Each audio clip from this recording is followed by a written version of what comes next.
Hey guys, welcome back to my channel. This is Posh Inc. and you're watching Tiff TV.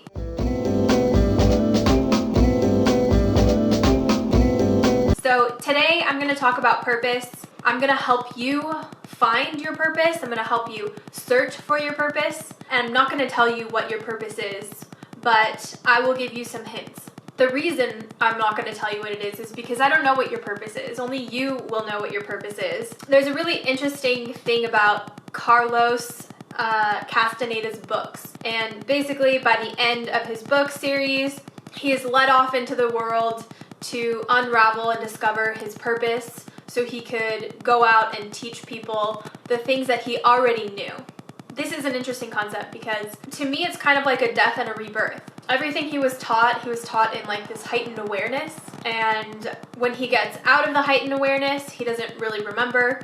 If anybody meditates, this is what happens when you meditate. Also, by means of him having to unravel his purpose and find it in order to complete his task and to teach other people, this part of like remembering and unraveling has to happen in him. So I actually find it pretty metaphorical for life. Before we come to Earth, we are in a heightened awareness. We're not of the physical world, we're of the spiritual world, we're of the etheric world, and then we come into Earth, and this is where we play and we can do things on a physical level, where we have feelings and emotions, and we can manifest stuff. But the process of being born and then growing up is like we forget who we are, we forget where we came from, and we're taught a bunch of other stuff that we have to unravel over our lifetime so we can help fulfill the purpose for coming here. And so that's kind of why I like Carlos Castaneda's books. It's like they teach you something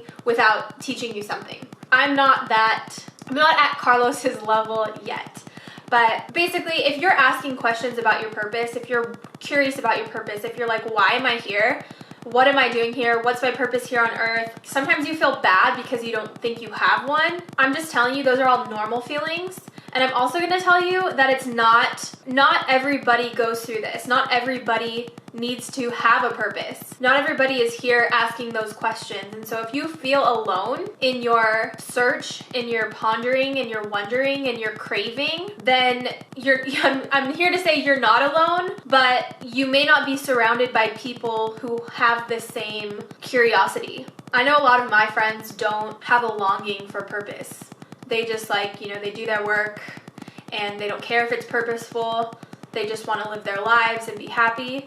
But part of I've battled with depression. I've been through a lot in my life, and a lot of it has been because I've known that I have a bigger purpose here, and I didn't know how to take action on it. I didn't know how to find it, and I wasn't at a place until recently where I was really hungry for it. A purpose isn't just given to you. It emerges through certain things in our lives. Our purpose could change also. It could be something different when you're 10 and something different when you're 20 and something different when you're 30 with no real rhyme or reason as to the ages. I just went by decade, but it doesn't have to be like that. It could be like at 21 you had one purpose and at 22 you had a different one. So your purpose will change. Now here's what I want to do. I want to get into how to find out what your purpose is.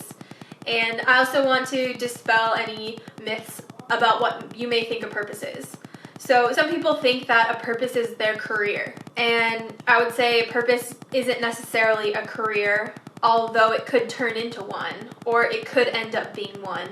But just because you're working in finance and you're longing for purpose doesn't mean that finance is your purpose, or it doesn't mean that you're going to change the financial world or something like that. It doesn't have to mean career. The other thing is, I wondered this for so long, and when I heard that not everybody thought about their purpose, I started crying because I felt so alone my entire life and so weird that every day I think about what's my purpose? Why am I here? I ask the universe, I ask God, I talk to anybody who will listen, I ask to other people how they found their purpose, or what their purpose is, or what they think about purpose. And just knowing that I'm not the only one who thinks about purpose, but that not everybody has to, was really comforting to me. So I just want you guys all to know that. Some other things may come up about purpose, but let's get into how to find it. So one way of how to find your purpose is by looking at the people you look up to the most. Who do you admire? And then you make a list of the qualities that you admire about them. So, like, for me, I admire Oprah, I admire Jay-Z, I admire Tony Robbins. At one point in my life, I was a huge Tim Ferriss fan, and I admire Taylor Swift, okay? So the commonalities between these people in my head about why I admire them is because they are far-reaching. They reach to the outskirts of the world. They have tentacles and tendrils worldwide, globally, out of this world. That means they're relatable. They can relate to many different people. They can inspire. They touch the hearts of many people. And they help people. For example, you may wonder how Jay-Z, how Taylor Swift help people.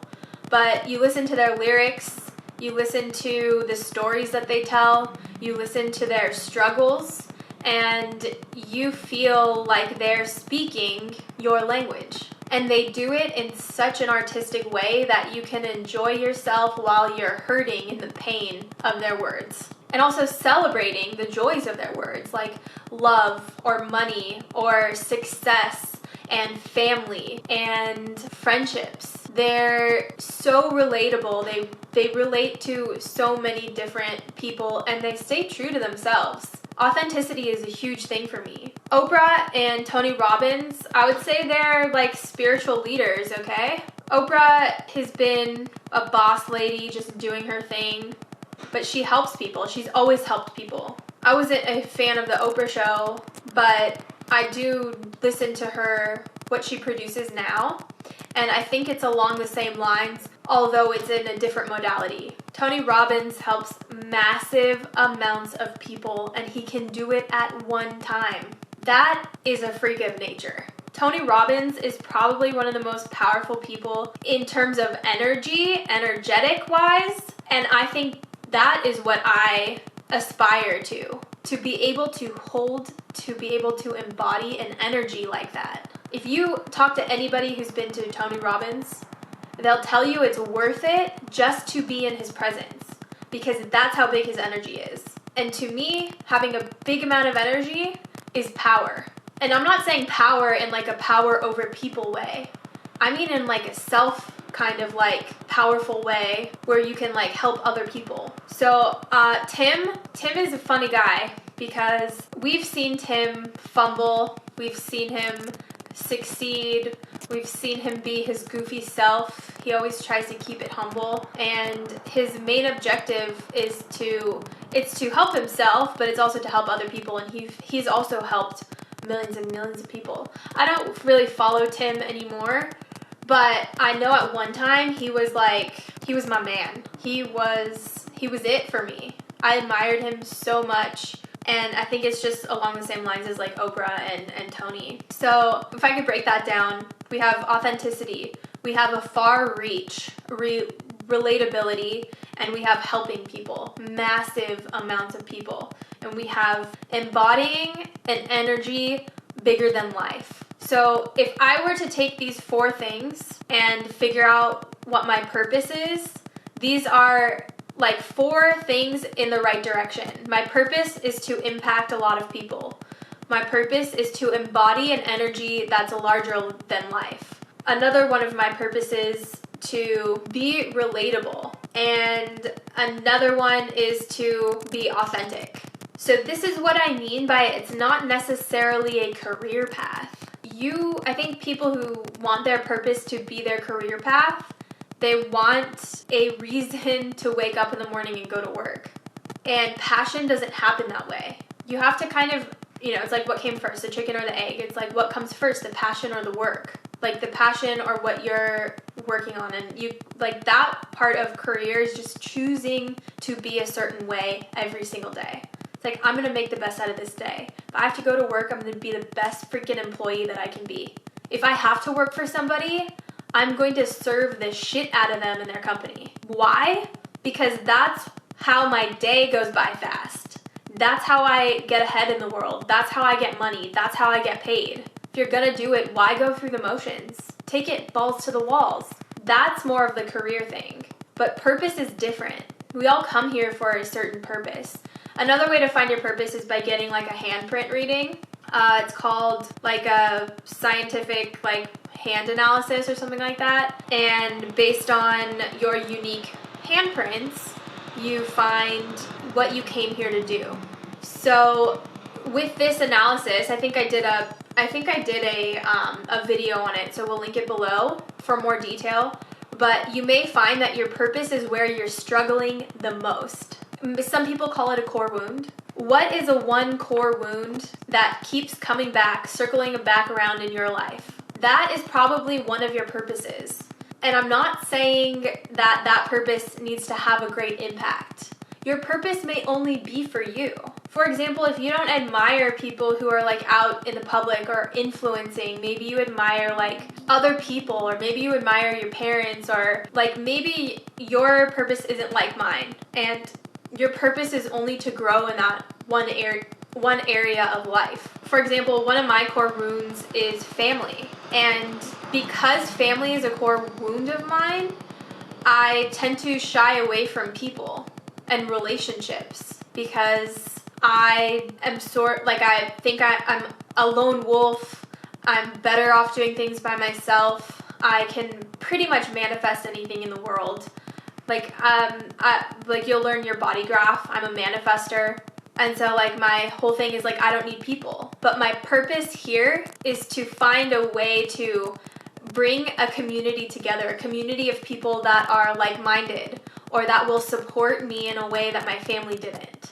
That is my purpose. And part of that purpose and that struggle is coming into a family that's not right for me. What I mean by that is like I'm coming into a family that's like abusive, okay? And because I come into this world with an abusive family, it helps me fulfill my purpose because I can choose to build my own family and my own people, which is like that community that I'm talking about, or I can go the opposite direction and keep staying a lone wolf and never learn my lessons and never fulfill my purpose. And then maybe I'll have to come back and learn it again. So the way that we choose our families is supposed to help us. The way that we choose our friends and our interactions and stuff is supposed to help us fulfill our purposes. Because I struggled with my family, I struggle with relationships in general. And so when I'm in relationship with others, I have a difficult time like expressing myself, and I have a difficult time with all the difficulties I had growing up because that's how I was programmed. So I keep making the same choices. Like I keep choosing the wrong families, or I start choosing the right ones. And the more I choose the right ones, the more I fulfill my purpose. So that's another thing that may help. Also studying like astrology or your star signs, or your ascending signs, or your shadow self. You'll learn to overcome your purposes there. Not overcome your purposes, but you'll learn how to live into them. You'll learn what your struggles are going to be. So those are little hints, little clues. The other clues that you can use to find your purpose are what you can ask yourself, like, what do you want in life? What are some things that you want? Because I truly believe that if you desire something, you're meant to have it. Some part of you is aligned with it. So you just have to figure out which parts are aligned with it and which parts aren't. And as soon as you figure that out, you either have it or you move on to something else. So desire is, I think I also did a video on desire. We'll link that. If you desire something, you're probably meant to have it. Sometimes desiring something pushes it away though, because you're afraid you're not going to get it, or you're afraid of what it feels like when you do have it. Is it too happy? I'm afraid to be that happy because I'm afraid that the ball's going to drop. So identifying what you want will help you identify your purpose. Just move towards the things you want. Part of purpose, finding and discovering and unraveling, is that you have to be open and ready for lessons. Life hands us things not the way that we expect them. We expect them very literally to be like, oh, here is your open door, or here is your purpose served on a silver platter. Like, things don't come to us that way. The universe makes us work for them. And in that sense, it will hand us something that we're not sure what the outcome will be. We're not sure where it's taking us. We just kind of have to trust and move in that direction. So yeah, anyways, guys, I hope if you're asking questions about your purpose that this video helped. I'd love to hear about your comments and questions below. I love to answer questions. As you know, I have a lot of questions myself, and share my answers with you. So yeah, don't forget to ring the bell so you know when we deliver new content. We're posting on a weekly basis. This is Tiff TV. Don't forget to check out the podcast, Posh Incredible Transformations. We have Tiff TV, we have interviews, we have Friday daily downloads, a lot of segments on there, all right, guys? Stay tuned for more, and thank you so much for watching. See ya!